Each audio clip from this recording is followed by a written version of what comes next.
The intertidal zone is made up of a few different zones. We call this zonation, and you can tell what zone you're in by a very faint dividing line, such as this one right here. So we start with the spray zone, which usually has plant species that are adapted to tolerate a high salt content, such as the grasses here. And then we have the high intertidal zone right afterwards, where you start to see species like barnacles. And then we have the mid intertidal here. You can see with this patch of sea lettuce here. And then the low intertidal past that. Animals living in the intertidal zone has to withstand changes into the environment twice a day. As the tide goes out and as the tide comes back in, they are exposed to air. Barnacles are able to close their shell, trapping water inside so that they don't dry out. As we get into the middle intertidal zone, animals that are less tolerant to drying out start to show up, such as sea anemones.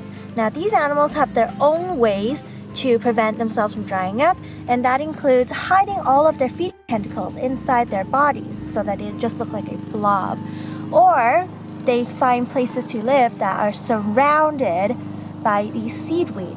Now, these seaweed, or this is sea lettuce here, helps prevent them from drying out because they stay cool underneath.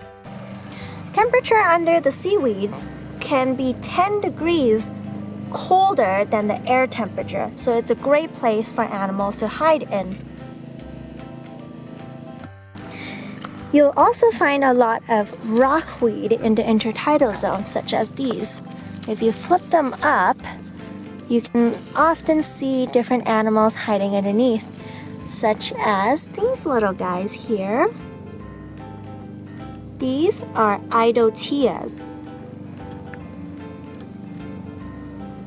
and they camouflage really well in brown seaweed like the rockweed.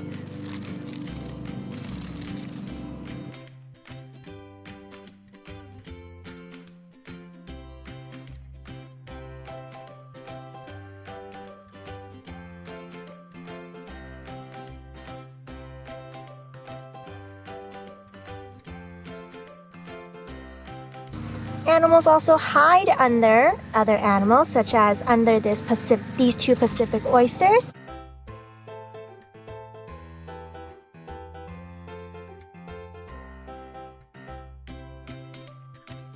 A great question we received was, how do you know when to come in if you walk to the very, very edge of the low tide?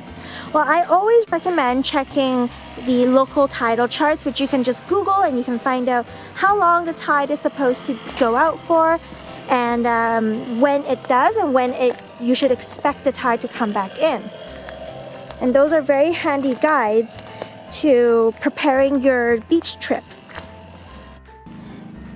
If you're exploring the low intertidal zone, such as the zone that I'm standing in here, just make sure you're aware of your surroundings, because you'll start to notice the tide coming in when originally you were standing right here where it's dry, but the water starts to slowly creep up on you.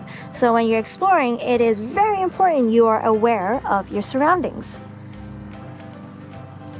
The low tide zone has by far the most amount of animals that you can uncover and explore.